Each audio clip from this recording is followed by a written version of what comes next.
quand on me dit: «Oui, mais pourquoi le, juif, bon OK, toi c'est particulier, mais pourquoi les afros, devraient, plus se reconnaître, ou du moins marcher main dans la main avec les juifs?» Moi, je réponds très simplement de manière factuelle. Je dis: «D'accord, toi tu me parles de l'islam, mais trouve-moi». Donc si on donne, on va pas dire le mot liste, mais donne-moi le nombre ou un certain nombre de noms de musulmans qui ont œuvré pour la communauté afro, où qu'elle soit. C'est-à-dire factuellement.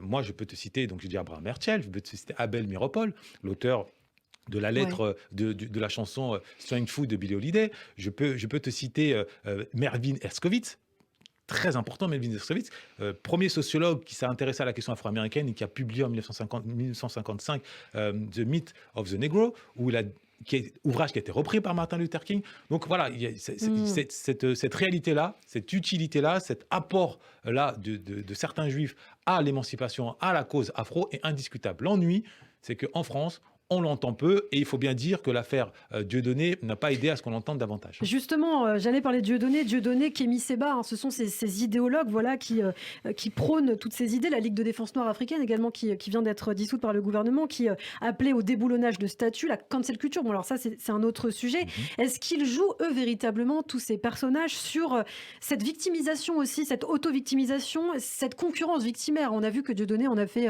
son business finalement.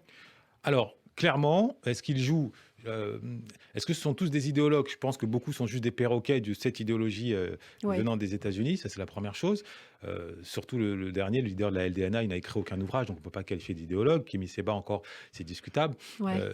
Dieudonné, que j'appelais un temps Diable Donné, il a, à mon sens, lui, d'abord, comme beaucoup d'ailleurs de ceux qui, à un moment donné, ont versé ou de manière définitive dans un antisémitisme, il a d'abord été heurté personnellement Oui. par un acte qu'il a jugé injuste, perpétré par un juif, et de là, de cette blessure individuelle, il l'a greffé à une À blessure. l'ensemble du peuple Voilà, juif.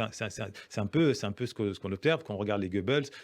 C'est toujours le même schéma. C'est d'abord une blessure personnelle qu'un leader avait nourri en lui, soit dans son adolescence, soit prime adulte, et après il l'a greffé en l'argumentant, en l'habillant d'un argumentaire. S'agissant donc de tout cela, ils ont essayé clairement de recycler, de remettre à la sauce afro une douleur qui est d'abord, je le répète, qui est d'abord sociale. Qui est d'abord sociale.